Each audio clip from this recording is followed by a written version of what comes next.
Salam, selamat pagi, selamat bersukacita. Haleluya, puji nama Tuhan ya. Kita bersukacita, kita boleh bertemu dengan saudara seiman, lebih-lebih kita boleh ada bertemu dengan Tuhan Yesus Kristus ya, yang saat ini akan berbicara kepada kita, kepada saudara dan saya ya. Kita mau dengarkan dan kita mau cermati sehingga kita boleh memiliki iman yang semakin hari semakin bertumbuh. Puji Tuhan ya. Tema tahun ini, jiwaku haus akan Allah. Benarkah demikian? Mari kita mau praktekkan ya. Hari-hari minggu lalu kita belajar bahwa Tuhan mengasihi kita. Kasih Tuhan tidak bersyarat. Tuhan memanggil saudara dan saya sebagai anak. Kita punya hubungan dengan Allah itu sebagai anak dan Bapa yang terikat oleh kasih. Bukan seperti dewa, seperti umatnya dewa dengan dewanya ya. Hubungannya tidak seperti itu. Tapi hubungan saudara dan saya dengan Allah itu adalah sebagai anak dan bapa yang terikat oleh kasih. Tidak ada seorang anak yang tidak merindukan orang tua ya. Pergi kemanapun jauh dia ingat orang tua ya. Mungkin harus belajar, harus bekerja di luar kota, di luar negeri, dia selalu ingat orang tuanya. Makanya pada hari-hari raya biasanya mudik ya, kangen ketemu ya dengan orang tuanya. Dan Tuhan menggambarkan saudara dan saya punya hubungan yang erat, bukan hanya sebagai seorang bapak dan anak, tapi juga sebagai seorang sahabat ya. Saudara dan saya bersama Tuhan hubungannya seperti seorang sahabat ya. Puji Tuhan. Jadi antara bapak dan anak terikat oleh kasih, antara sahabat itu juga terikat oleh kasih. Haleluya ya. Kita akan melihat, sebab itu kita mau tahu, kita mau mengerti bahwa kita ini bukan orang lain ya, orang yang dekat dengan Allah. Puji Tuhan. Nah, kalau kita menjadi orang dekat dengan Allah, tidak mungkin kita tidak merindukan Allah ya. Haus akan Allah. 1 Samuel 18 ayat yang pertama, persahabatan Yonatan dan Daud ya. Haleluya. Mari kita berdiri bersama-sama dan kita akan baca ayat ini bersama-sama. 1, 2, 3. Ketika Daud habis berbicara dengan Saul, berpadulah jiwa Yonatan dengan jiwa Daud, dan Yonatan mengasihi dia seperti jiwanya sendiri. Amin. Silakan duduk. Ketika Daud habis berbicara dengan Saul, ini saat kapan? Saat Daud itu sudah selesai menyelesaikan tugasnya, mempertaruhkan nyawanya untuk membela bangsanya melawan Goliat ya. Lah sudah selesai sama Saul, rajanya itu terheran-heran, sopo kae gitu ya, siapa dia, bocah angon ya, badannya kecil ya. Dan saudaraku, walaupun kecil tentu masih sebesar sama kita, mungkin lebih besar Daud juga ya, tapi kecil seperti orang-orang dibanding dengan orang-orang Israel. Nah saudaraku, ketika Daud dipanggil ketemu dengan seorang raja, seorang Saul, dan saat itu Yonatan ada, maka dikatakan berpadulah jiwa Yonatan dengan jiwa Daud. Ada apanya sih Daud? Ada apanya Daud? Yonatan sebagai seorang pangeran ya, putra mahkota, ketemu bocah angon. Ketika ditanya oleh Saul, datang ke tempat Saul, Yonatan ada. Tidak ada dasar bagi Yonatan untuk bisa mengasihi Saul kalau dihitung levelnya. Tidak ada dasar ya, levelnya sangat gak seimbang ya, kekayaannya juga gak seimbang ya. Nah saudaraku, tapi di sini kita melihat bahwa berpadulah jiwa Yonatan dan Daud. Yonatan mengasihi Daud. Orang mengasihi itu timbul dari hati, ya. Nah, ketika Yonatan mengasihi Daud, kemudian saudaraku, mereka memiliki satu ikatan persahabatan. Persahabatan antara Daud dan Yonatan ini sebetulnya persahabatan yang tidak seimbang kalau dilihat dari level, ya, ekonomi, jabatan, tidak pas, tidak seimbang. Haleluya. Nah, saudaraku, namun persahabatan ini terjadi oleh karena Yonatan berpadu mengasihi Daud. Haleluya. Kalau Daud mengasihi Yonatan mungkin bisa jadi karena menghormati, mengasihi, ini adalah putra mahkota. Tapi Yonatan mengasihi Daud itu apa dasarnya? Gak ada, saudaraku. Haleluya. Kasih Tuhan tidak bersyarat. Ketika Tuhan mengasihi saudara, mengasihi saya, ya, bukan karena melihat sesuatu yang baik dari kita, tapi karena memang Dia mengasihi kita. Haleluya. Sehingga dari Yonatan dan Daud ada satu keterikatan, terikatan batin, kasih. Saya yakin Bapak Ibu Saudara semua pernah punya sahabat, ya. Nah, begitu kenal kemudian berpisah, pisah sekolah, mungkin SD bersahabat, kemudian SMP, SMA, tiba-tiba sekolah berpisah, wah, kangen-kangenan gitu, ya. Ini loh sahabat, ya. Haleluya. Puji Tuhan. Sahabat itu terikat oleh kasih. Haleluya. Puji Tuhan. Ya, kita melihat bukti kasih itu apa, ya, dari perspektif kehidupan persahabatan Daud dan Yonatan. Apa bukti kasih dari keterikatan antara Yonatan dan Daud?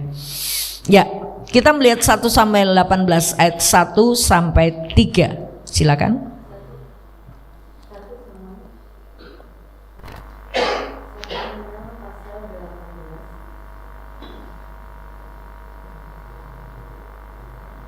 Satu Samuel pasal 18 ayat 1 sampai 3. Ketika Daud habis berbicara dengan Saul, berpadulah jiwa Yonatan dengan jiwa Daud, dan Yonatan mengasihi dia seperti jiwanya sendiri. Pada hari itu Saul membawa dia dan tidak membiarkannya pulang ke rumah ayahnya. Yonatan mengikat perjanjian dengan Daud karena ia mengasihi dia seperti dirinya sendiri. Iya. Amin. Yonatan mengikat perjanjian dengan Daud karena Yonatan mengasihi Daud seperti dirinya sendiri. Jadi persahabatan, hubungan persahabatan itu diikat oleh kasih. Ada satu keterikatan. Kalau Tuhan Yesus mengatakan, kamulah sahabatku, tidak ada seorang sahabat yang mengasihi dengan menyerahkan nyawanya. Nah, saudaraku, Yesus sudah menempatkan diri sebagai sahabat yang baik dengan kita sampai Dia rela menyerahkan nyawanya agar saudara selamat. Kenapa? Karena kasih. Tidak ingin melihat sahabatnya itu binasa. Sebab itu Tuhan memberikan nyawanya, rela berkorban, kemanusiaannya mati untuk menebus dosa-dosa kita. Haleluya. Tuhan sudah menempatkan diri sebagai sahabat. Dia mengikat perjanjian dengan saudara dan saya karena Dia mengasihi kita. Seperti Yonatan mengikat perjanjian dengan Daud karena Yonatan mengasihi Daud seperti dirinya sendiri. Haleluya. Jadi saudaraku, hubungan kasih persahabatan itu ada satu keterikatan. Jadi Yonatan itu melihat Daud dan dia mengasihi Daud. Apa sih keuntungan Yonatan bersahabat dengan Daud? Gak ada. Daud juga tidak punya apa-apa untuk bisa memberikan sesuatu kepada Yonatan. Tapi bukan soal pemberian itu yang dihitung oleh Yonatan, tapi karena memang Yonatan mengasihi Daud. Demikian juga Allah mengasihi kita. Adakah saudara terikat persahabatan dengan Allah? Orang bersahabat itu terikat oleh kasih yang selalu merindukannya dan tidak ingin dipisahkan. Ya, nanti akhir khotbah ini kita bisa melihat bagaimana Daud dan Yonatan. Ketika Yonatan mati, Daud sempat membuatkan puisi buat Yonatan. Nah, saudaraku, kita melihat keterikatan karena kasih dalam persahabatan. Bisa dilambangkan sebagai suami istri. Bapak Ibu, ketika berkenalan dengan calon suaminya, calon istrinya, pertama-tama tertarik, kemudian ketika tertarik ingin mendekat, dan setelah ingin berdekatan, oh ya aku pilih kamu menjadi pendamping hidupku selamanya. Saling berjanji, saling mengikat, dan setelah terikat apa? Hidup bareng. Tuhan menggambarkan saudara dan saya sebagai gerejanya, sebagai pengantin wanita, dan dia adalah pengantin prianya. Hubungan ini yang Tuhan mau tunjukkan kepada kita, bahwa aku mengasihi kamu sehingga Tuhan tidak ingin pisah dengan kita. Sebab itu jemaatnya dilambangkan sebagai pengantin perempuan, karena ingin terikat. Pengantin pria, pengantin wanita diikat oleh janji pernikahan. Haleluya. Tidak ingin berpisah karena keduanya sudah menjadi satu. Dan ini bukti kasih, ya. Aku mengasihi kamu, aku nggak mau pisah dengan kamu. Aku mau selamanya mendampingi kamu pada waktu susah, pada waktu sakit, ya. Bukan saat kaya saja, mendampingi kamu. Coba kita baca Matius pasal 19 ayat 6. Matius pasal 19 ayat yang ke-6. Demikianlah mereka bukan lagi dua, melainkan satu. Karena itu apa yang telah dipersatukan Allah tidak boleh diceraikan manusia. Amin. Bukan lagi dua, tapi satu. Saudara dan saya bukan lagi dua, tapi nyatu. Kristus tinggal di dalam hidup saudara, dan saudara tinggal di dalam Dia. Haleluya. Satu ikatan persahabatan yang tidak bisa dipisahkan, diikat oleh kasih. Haleluya. Mereka bukan lagi dua, tapi satu. Masalahmu masalahku, penyakitmu penyakitku, berkatmu berkatku. Enggak terpisah-pisah. Demikian juga kita dengan Tuhan. Tuhan mau menyatu dengan kita. Masalah saudara juga masalah Tuhan, ya. Pergumulan saudara, pergumulan Tuhan. Haleluya. Dan ketika kita enggak punya berkat, Allah pemilik segala berkat, haleluya, sanggup untuk mencukupkan kebutuhan kita. Ini yang pertama, bukti kasih itu ada keterikatan. Terikatan dengan kasih tentunya, ya. Yang kedua, bukti kasih itu apa? Ada kerinduan. Tadi saya katakan tidak ada seorang anak yang tidak merindukan bapaknya, ya. Tidak ada bapak yang tidak merindukan anaknya. Orang tua merindukan anak, anak merindukan orang tua, ya. Jadi ketika ada ikatan kasih itu tentu timbul satu kerinduan. Haleluya. 1 Samuel 20 ayat 41 sampai 43. 1 Samuel pasal 20 ayat 41 sampai 43. Maka pulanglah budak itu, lalu tampillah Daud dari sebelah bukit batu. Ia sujud dengan mukanya ke tanah dan menyembah 3 kali. Mereka bercium-ciuman dan bertangis-tangisan. Akhirnya Daud dapat menahan diri. Kemudian berkatalah Yonatan kepada Daud, "Pergilah dengan selamat. Bukankah kita berdua telah bersumpah demi nama Tuhan demikian? Tuhan akan ada di antara aku dan engkau, serta di antara keturunanku dan keturunanmu sampai selamanya." Setelah itu bangunlah Daud dan pergi, dan Yonatan pun pulang ke kota. Ya. Dikatakan ayat 41, mereka bercium-ciuman, bertangis-tangisan. Kenapa? Karena mereka akan terpisahkan. Kenapa? Kok bisa terpisah? Ikatan persahabatan itu memiliki satu kerinduan, terasa berat kalau berpisah. Nah ini kenapa Yonatan kok harus pisah dengan Daud? Karena Saul ingin membunuh Daud. Dan satu saat biasanya pada bulan baru mereka tuh kumpul, raja dan pegawai-pegawainya itu makan bareng gitu ya. Dan tempat duduknya tetap tempat duduknya Saul, tempat duduknya Daud, tempat duduknya pegawai-pegawai yang lain, juga tempat duduknya Yonatan tetap. Nah, Daud merasa, aduh, besok ada kumpul. Ini padahal Raja Saul sudah benci saya ini, ya. Besok bulan baru ada harus makan bersama Saul. Hari pertama Daud tidak datang, pamit sama Yonatan, maaf ya, saya nggak bisa datang. Saul mikir, loh, tempat duduk Daud kok kosong gitu ya. Tempat duduk Daud kok kosong. Saul mikir, mungkin dia punya keperluan lain, gak tanya. Hari kedua Saul melihat, loh kok masih kosong lagi.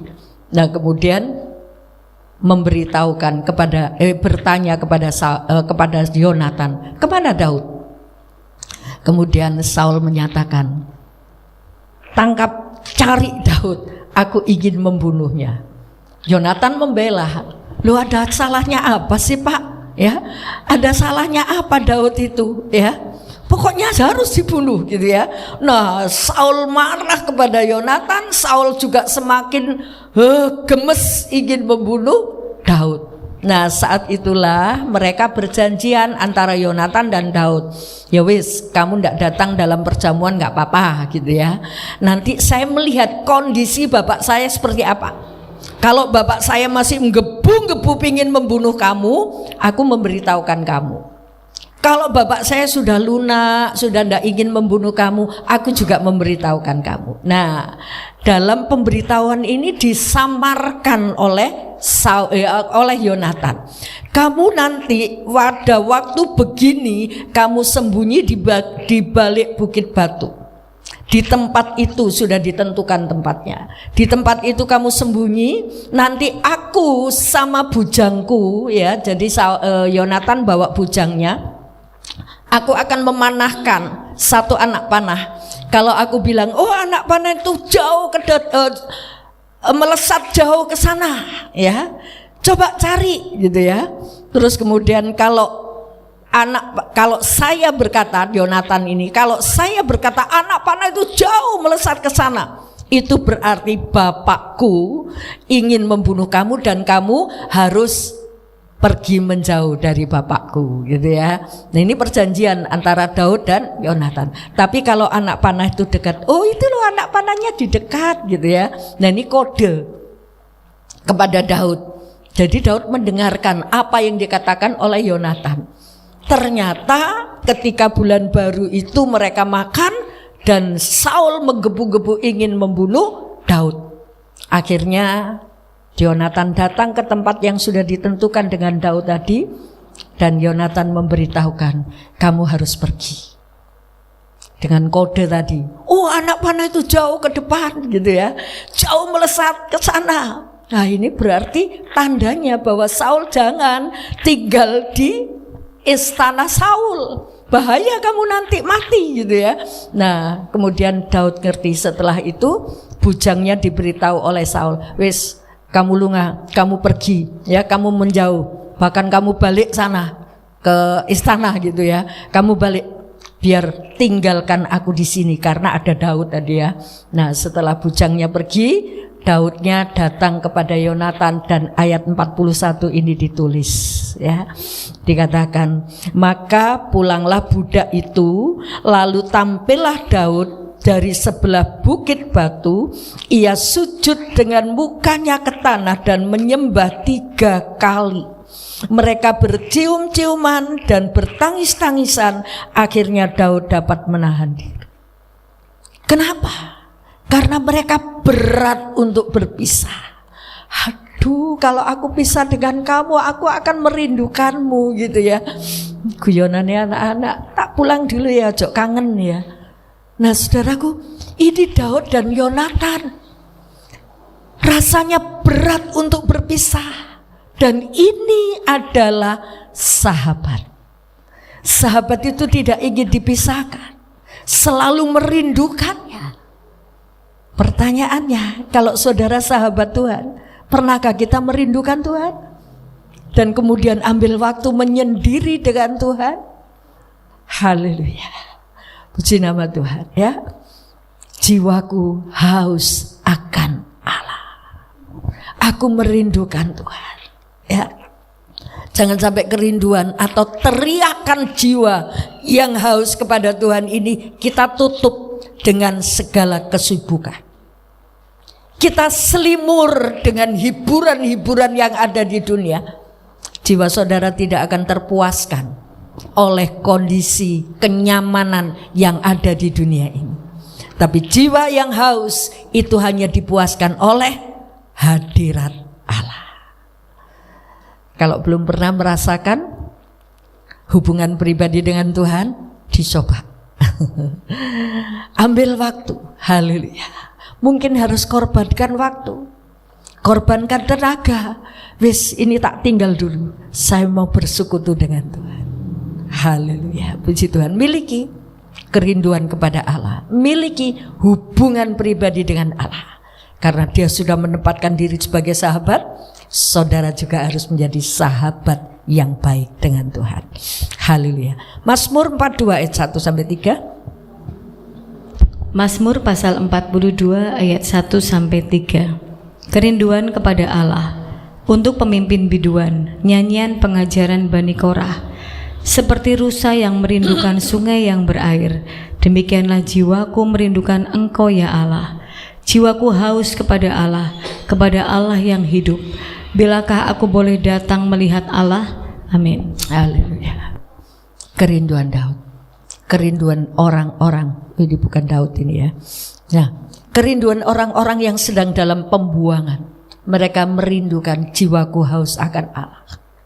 Mereka merindukan saat-saat ibadah karena mereka ada dalam pembuangan. Dan mereka haus kepada Tuhan. Jangan sampai kita disibukkan dengan perkara-perkara dunia ini atau kesedihan-kesedihan, masalah-masalah yang menghimpit kita. Kemudian kita lupa kalau kita punya sahabat. Kita lupa kalau kita punya Tuhan. Kita lupa kalau kita punya Bapa yang peduli dan perhatian kepada kita. Haleluya, puji Tuhan. Ini ada satu keterikatan. Bukti kasih itu ada keterikatan, bukti kasih itu ada kerinduan. Haleluya. Dan bukti kasih itu apa lagi yang ketiga? Memberi perhatian. Ya kan? Kalau seorang pria mengasihi seorang wanita tertarik, wah memberi perhatian, bolak-balik dipel, sudah makan. Jangan lupa makan gitu ya. Istirahat. Mosok pertanyaannya cuma istirahat sama makan. Nah saudaraku, memberi perhatian.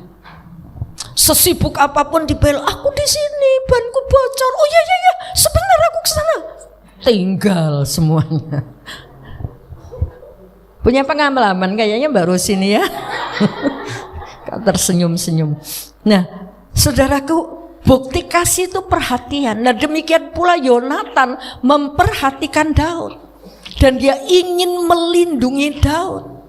Dan dia tidak menganggap Daud itu orang rendahan. Ah, kamu anak Ise, kamu cuma gembala, kamu bocah angon. Tidak merendahkan. Dia memberi perhatian. Nah, bukti perhatiannya coba kita baca dari 1 Samuel pasal 18 ayat 4. 1 Samuel pasal 18 ayat yang keempat.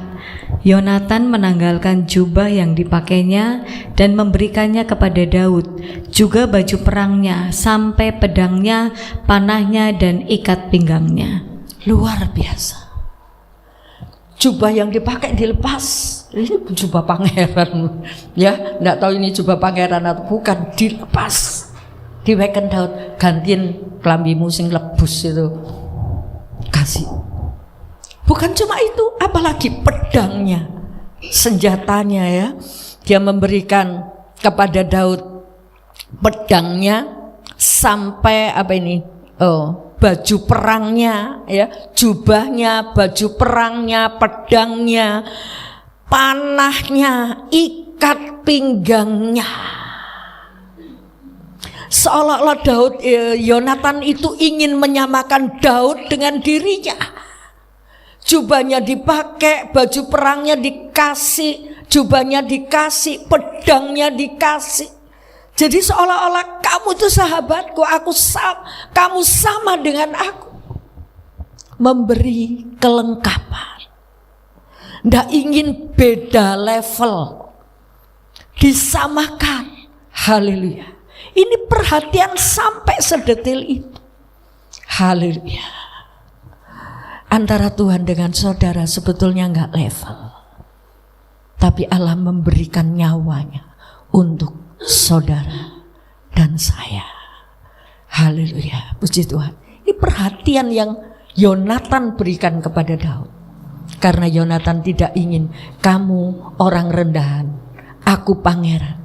Tidak. Sebab itu Yonatan memberi kelengkapan bagi Daud. Yang kedua, apa yang dilakukan oleh Yonatan? 19 ayat 1 sampai 6. 1 Samuel pasal 19 ayat 1 sampai 6. Daud melarikan diri karena Saul menyerang dia kembali. Saul mengatakan kepada Yonatan anaknya dan kepada semua pegawainya bahwa Daud harus dibunuh. Tetapi Yonatan anak Saul sangat suka kepada Daud, sehingga Yonatan memberitahukan kepada Daud, ayahku Saul berikhtiar untuk membunuh engkau. Oleh sebab itu, hati-hatilah besok pagi, duduklah di suatu tempat perlindungan dan bersembunyilah di sana. Aku akan keluar dan berdiri di sisi ayahku di padang tempatmu itu, maka aku akan berbicara dengan ayahku perihalmu. Aku akan melihat bagaimana keadaannya, lalu memberitahukannya kepadamu. Lalu Yonatan mengatakan yang baik tentang Daud kepada Saul ayahnya, katanya, janganlah raja berbuat dosa terhadap Daud hambanya, sebab ia tidak berbuat dosa terhadapmu. Bukankah apa yang diperbuatnya sangat baik bagimu? Ia telah mempertaruhkan nyawanya dan telah mengalahkan orang Filistin itu, dan Tuhan telah memberikan kemenangan yang besar kepada seluruh Israel. Engkau sudah melihatnya dan bersukacita karenanya. Mengapa engkau hendak berbuat dosa terhadap darah orang yang tidak bersalah dengan membunuh Daud tanpa alasan? Saul mendengarkan perkataan Yonatan dan Saul bersumpah, demi Tuhan yang hidup, ia tidak akan dibunuh. Amin. Saat ini Yonatan saat di pasal 19 ini Yonatan berhasil, ya, untuk meredakan niatan Saul untuk membunuh Daud. Yonatan berhasil. Nah, ketika Saul menggebu-gebu ingin membunuh Daud, kemudian dikasih kode lagi, kamu sembunyi ya, aku akan berbicara kepada ayahku. Dan Yonatan memberitahukan, Pak, kenapa sih Pak? Kok Bapak kepingin raja, kok kepingin membunuh Saul? Salahnya apa? Kok kepingin membunuh Daud? Salahnya apa? Ya. Kemudian Yonatan merekomendasikan kepada raja, kepada bapaknya, bukankah Daud itu punya jasa? Bukankah Daud itu sudah mempertaruhkan nyawanya untuk menyelamatkan bangsa kita? Lah ini yang tidak terlihat di benak Saul. Yang ada kebencian, dan kebencian yang tidak mendasar. Kebencian awal timbul dalam hati Saul sehingga dia ingin membunuh Daud. Itu gara-gara apa? Iri. Cuma iri. Dan iri itu diberi kesempatan di dalam hatinya berkembang. Sampai akhirnya dia, kalau aku belum membunuh Daud belum puas. Dikejar-kejar sampai dibelani tidur di lapangan-lapangan, di padang-padang karena mengejar Daud. Dan saat ini ketika Saul menggebu-gebu, Yonatan merekomendasikan, memberitahukan kepada raja, kepada bapaknya, bukankah Daud itu orang berjasa buat negara kita, Pak? Baru dia sadar, oh iya ya. Sebentar sadar, sebentar timbul lagi, ya. Ini loh kondisi manusia, ya. Sebab itu yang mau dibaptis jangan takut ya. Nek dibaptis harus kudus terus. Memang harus dijaga. Tetapi apa? Ada kekuatan Roh Kudus ketika kita mungkin jatuh, mungkin terpeleset, ayo balik lagi. Lah ini loh kondisi Saul ya. Sebentar gebu-gebu, sebentar reda. Gebu-gebu lagi di pasal 20 itu, gebu-gebu lagi. Wis tidak bisa ditahan. Sampai akhirnya Daud harus keluar dari kerajaan Saul. Nah, inilah bukti kasih itu memberi perhatian dengan apa? Memberitahukan bahaya. Ini bukti kasih, memberitahukan bahaya. Bukankah ketika Tuhan sudah mengambil saudara dan saya menjadi anaknya, adakah orang tua yang membiarkan ketika anaknya itu sedang dalam bahaya? Mungkin ketika dia sedang sedang berdiri di pinggir jurang, bapaknya diem saja? Enggak juga. Dia beritahu, jangan di situ. Pergi kamu, itu bahaya. Tapi seringkali kita ketika ditegur oleh Tuhan, jangan lakukan itu. Kita malah membangkang. Gak apa-apa. Cerewet. Ketika peringatan-peringatan itu diberitakan. Saudaraku, seorang sahabat itu memberitahukan bahaya, tapi seorang musuh mencium dengan niat untuk menghancurkan. Haleluya. Jangan bangga ketika orang memuji kita karena dia sedang menggali lubang untuk kita terperosok di dalamnya. Tapi seorang sahabat, dia akan memberitahukan soal bahaya. Ada seorang bapak ketika dia ada di dalam rumah dan dia melihat dari atas jendela itu, kemudian anaknya ada di bawah pohon, dan bapak itu tahu, ada ular di atas pohon, pas di atas kepala anaknya. Bapak itu tidak memberitahukan yang lain, dia cuma teriak, "Nak, lari! Nak, lari!" Dan anak yang menurut dengan bapaknya segera lari, walaupun dia tak tahu kenapa dia harus lari. Mungkin ketika anak itu sedang enak-enaknya di bawah pohon, sedang nyaman-nyamannya dingin di bawah pohon, teriakan bapaknya, "Lari!" Dia tidak gubris. Bisa jadi kan? Bisa jadi. Aku enak di sini kok Pak, nggak tahu ada bahaya. Haleluya. Nah saudaraku, jangan hanya mengambil pilihan kenyamanan buat diri kita di dunia ini. Padahal Tuhan bilang apa? Pengikut aku harus pikul salib. Kenyamanan buat diri kita perlu kita robek, ya. Kita berani keluar dari zona nyaman untuk kita bisa melihat apa sih yang menjadi maksud dan rencanamu. Haleluya. Seorang sahabat itu juga demikian, memberitahukan bahaya, bukan cuma memuji saja. Haleluya. Dan jangan salah beranggapan ketika orang sedang menegur kita, kita beranggapan bahwa orang itu membenci kita. Salah. Ketika orang berani menegur kita karena dia mengasihi kita, ya. Seorang ayah, seorang ibu menegur anaknya karena dia mengasihi. Coba anak orang lain, paling diingatnya, jangan gitu, ya kan? Tapi kalau anak sendiri, kalau tidak nurut bisa disambuk, ya, walaupun tidak mencambuk yang membahayakan, bisa dipukul, ya. Nah saudaraku, ayo jadilah sahabat Tuhan yang baik. Jangan menganggap Tuhan itu seperti dewa, ya. Kalau lagi perlu, aku datang kepadamu ya dewa. Aku memberikan persembahan kepadamu. Aku tak memberi persembahan kepada dewa sehingga dewanya memberkati. Itu minggu lalu. Kita datang kepada Tuhan ketika saudara dalam keterpurukan, datang saja. Tuhan tidak minta syarat yang lain. Atau mungkin kita berkata, aku sudah memberikan sesuatu kepada Tuhan, aku sudah memberikan diriku kepada Tuhan, tapi kok Tuhan gak menjawab aku, kok aku Kesengsaraan jiwa saudara itu mempengaruhi keadaan jasmani kita. Ketika jiwa saudara gundah gulana, jauh dari Allah, gersang dalam hidupmu. Saya bisa pastikan itu, ya, walaupun saudara, oh aku bahagia, aku diberkati Tuhan, aku disertai Tuhan. Tapi kalau jiwamu benar-benar haus, bohong kata-kata itu. Haleluya. Makanya saudaraku, rindukan Tuhan, dekat-dekat Tuhan. Cuma itu loh rahasia untuk kita bisa apa? Menikmati hidup yang penuh damai, sejahtera. Damai dalam hati, sejahtera, berkecukupan. Walaupun tidak berlimpah, tapi berkecukupan.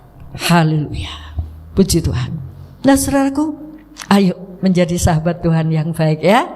Jangan sampai lupa, ingat Tuhan kalau butuh saja. Itu seperti umat dengan dewanya. Butuh pertolongan, datang sama Tuhan. Kalau enggak, atau mungkin oh sekarang lagi saya enggak sibuk, saya datang dulu. Ya, selanjutnya apa? Memberi perhatian itu seperti apa?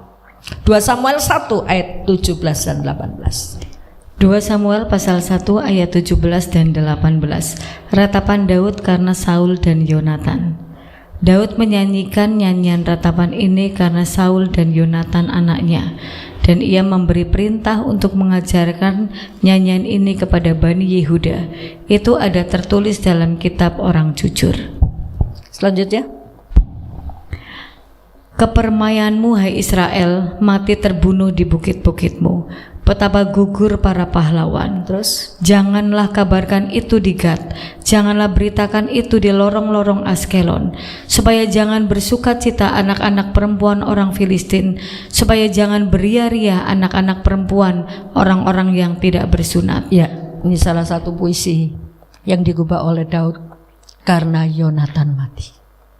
Yonatan meninggal saat bertempur, juga Saul, dan kesedihan Daud. Haleluya. Daud tidak nyukurin, syukur Saul meninggal, gara-gara kamu mau membunuh saya, syukur. Kematian Saul, kematian Yonatan menjadikan satu kesedihan bagi Daud. Karena apa? Ada keterikatan kasih antara Daud dan Yonatan. Dan Daud tetap menghargai Saul, walaupun Saul sudah mengejar-ngejar Daud untuk membunuhnya. Tetapi Daud tidak mengingat kebencian Saul, tapi Daud mengingat Saul raja yang diurapi oleh Tuhan. Haleluya. Dan Daud menggubah ini. Ada ratapan saat kehilangan. Bagaimana kita ketika kita jauh dari Tuhan? Happy saja? Gak apa-apa kalau ditanyain, oh iya saya kerja keluar kota, oh iya saya sibuk. Bapak Ibu, kalau bisa ya kita Tuhan itu sebagai Tuhan yang utama dalam hidup kita. Hari-hari ibadah coba usahakan ketika mungkin bos kita berkata, ayo kamu kerja. Kalau kita berkata, maaf bos, saya mau cari Tuhan dulu, saudara akan lebih dihargai. Oh ini orang yang memperhatikan ibadah. Tetapi ketika kita nurut saja, saudaraku, nurut saja untuk diikat dengan pekerjaan. Oh dia mau kok, dia walaupun tidak ibadah tidak apa-apa kok. Akhirnya semakin diikat, saudaraku. Ayo miliki keberanian, dahulukan Tuhan. Segala sesuatu akan ditambahkan kepadamu tanpa kita minta. Haleluya. Puji Tuhan. Kalau saudara menganggap dia bapak, kalau saudara menganggap dia sahabat, kita tidak rela untuk jauh dengan dia. Apapun yang terjadi, aku mau tetap dekat dengan engkau. Haleluya. Dan itu harus menjadi prinsip saudara dan saya, ya. Puji Tuhan. Bukan berarti sama sekali kita tidak boleh ibadah, kita harus libur ibadah. Mungkin ada sesuatu yang krusial ya, yang sangat-sangat tidak bisa ditinggalkan. Tuhan lebih tahu apa kondisi kita.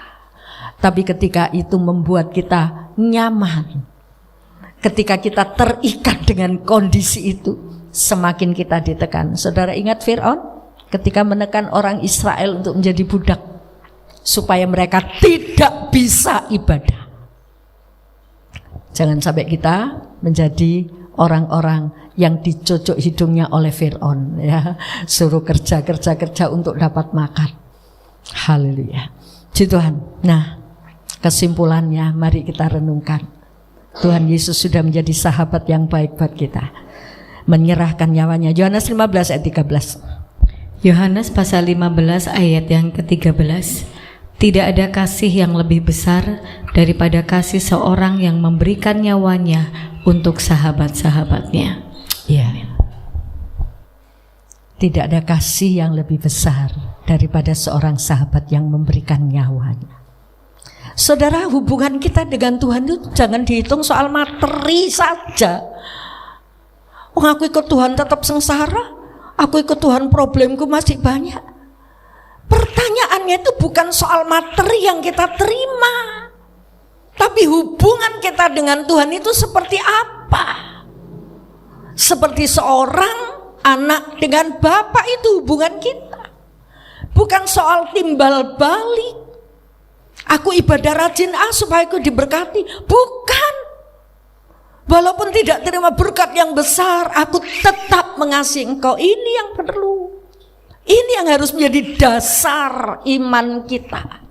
Haleluya. Puji Tuhan. Tidak ada kasih dari seorang sahabat yang mau memberikan nyawanya, kasih yang lebih besar dari sahabat yang rela memberikan nyawanya. Ini loh, kurang apa? Mosok kita tidak diberkati secara seperti orang lain. Aku kok nggak diberkati seperti dia? Oh, Tuhan tidak sayang dengan aku. Ingat, dia sudah memberikan nyawanya itu loh. Haleluya. Untuk keselamatan yang kekal. Kalau saudara cuma ikut Tuhan memperhitungkan, aku minta diberkati, aku minta dicukupi, masalahku berat Tuhan, cuma itu saja. Pergi ke dukun juga bisa memberi, ya kan? Kekayaan dukun bisa memberi, iblis bisa memberi kekayaan. Gak usah cari Tuhan. Haleluya. Puji Tuhan. Dia sudah memberikan nyawanya sebagai sahabat yang baik. Dia tidak ingin saudara dan saya binasa. Mari kita renungkan bahwa Yesus sudah menjadi sahabat yang baik. Renungan yang kedua, sudahkah saya menjadi sahabat Tuhan yang baik? Haleluya. Puji Tuhan ya. Jadilah sahabat Yesus yang baik. Dengan apa? Sebuah komitmen, janji. Aku mengasihi Tuhan dengan segenap hati dan tidak ingin dipisahkan seperti Daud dan Yonatan tadi. Haleluya. Dan selalu merindukan dia. Ini sahabat yang baik, selalu rindu. Kalau sahabat yang gak baik itu mendekat kalau kita sedang dapat gulanya. Ini sahabat yang gak baik. Kalau kamu sudah habis gulanya, sorry ya. Haleluya. Jangan seperti itu saudaraku. Jadilah sahabat yang baik dengan menjadi sahabat baiknya Tuhan. Ya, sahabat yang baik memberi apa? Perhatian. Bahkan memberikan apa yang sahabatnya butuhkan. Aku mau memberikannya. Kita melihat contoh dari 2 Korintus 8 ayat 1 sampai 5. 2 Korintus pasal 8 ayat 1 sampai yang kelima. Pelayanan kasih. Saudara-saudara, kami hendak memberitahukan kepada kamu tentang kasih karunia yang dianugerahkan kepada jemaat-jemaat di Makedonia. Selagi dicobai dengan berat dalam berbagai penderitaan, sukacita mereka meluap, dan meskipun mereka sangat miskin, namun mereka kaya dalam kemurahan. Cukup. Jemaat Makedonia limpah dengan kasih karunia. Bagaimana perspektif kita, anggapan kita? Oh, limpah kasih karunia itu kalau bekerja selalu berhasil, hidupnya selalu sehat, Tuhan memberkati saya bisa bangun rumah. Itu kasih karunia. Coba baca lanjutannya ya. Saya lanjutkan. Dikasih karunia yang dianugerahkan kepada jemaat-jemaat di Makedonia. Apa kasih karunia ini? Selagi dicobai dengan berat dalam berbagai penderitaan, sukacita mereka apa? Meluap. Kasih karunia itu bukan berkat jasmani, tapi kekuatan menghadapi penderitaan. Itu kasih karunia. Haleluya. Makanya jangan menganggap Tuhan sebagai dewa ya, untuk diberkati saja. Puji Tuhan. Tapi kasih karunia ini membuat saudara bertahan. Sukacita mereka meluap meskipun mereka sangat apa? Sangat apa? Sangat apa? Miskin. Ini bukan jemaat kaya, saudara. Ya, sangat miskin. Namun mereka kaya. Dalam apa? Kemurahan. Jangan anggap saudara telangsa, aku miskin, aku gak bisa memberi persembahan. Saudaraku, orang bisa memberi persembahan itu karena hati, bukan karena dia miskin, bukan. Jemaat Makedonia miskin, tapi dia bisa memberi, kaya dalam kemurahan luar biasa. Kalau kita bisa memberi, menunggu kaya, kapan? Haleluya. Sebab itu saya belajari untuk kita bisa peduli dengan berbagi nasi bungkus. Itu pembelajaran, ya. Jangan anggap oh biar yang lain saja. Tapi bisakah kita ikut andil seperti jemaat Makedonia? Dia kasih. Haleluya. Lanjutkan ayat 3. Aku bersaksi bahwa mereka telah memberikan menurut kemampuan mereka, bahkan melampaui kemampuan mereka. Dengan kerelaan sendiri, mereka meminta dan mendesak kepada kami supaya mereka juga beroleh kasih karunia untuk mengambil bagian dalam pelayanan kepada orang-orang kudus. Cukup. Dengan kerelaan sendiri, mereka minta dan mendesak kepada kami supaya apa? Supaya apa?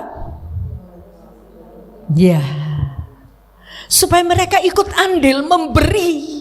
Karena Paulus itu mengumpulkan persembahan-persembahan dari jemaat-jemaat di Filipi, di Makedonia, di tempat mana. Nah, itu dibagikan kepada orang-orang kudus untuk pelayanan penginjilan. Terus orang-orang Makedonia, izinkan kami Pak, kami juga mau ikut andil memberi persembahan. Jemaat Makedonia yang miskin, mereka tidak berkata maklum ya Pak, saya miskin, saya nggak bisa memberi persembahan dulu, maklum ya Pak. Bukan. Tapi mereka izinkan kami untuk kami ikut andil dalam pelayanan kasih karunia. Loh ini loh saudaraku, kasih karunia itu bukan berkat jasmani, tapi kemampuan untuk bisa memberi, kemampuan untuk bisa memberi perhatian, kepedulian akan pekerjaan Tuhan. Haleluya. Ayat 5. Mereka memberikan lebih banyak daripada yang kami harapkan. Mereka memberikan diri mereka pertama-tama kepada Allah, kemudian oleh karena kehendak Allah juga kepada kami. Yes. Mereka memberi lebih banyak dari apa yang diharapkan oleh Rasul Paulus. Bukan nilainya, jumlahnya bukan. Tapi yang dilihat oleh Rasul Paulus apa? Mereka memberikan diri. Memberikan diri, bukan uang.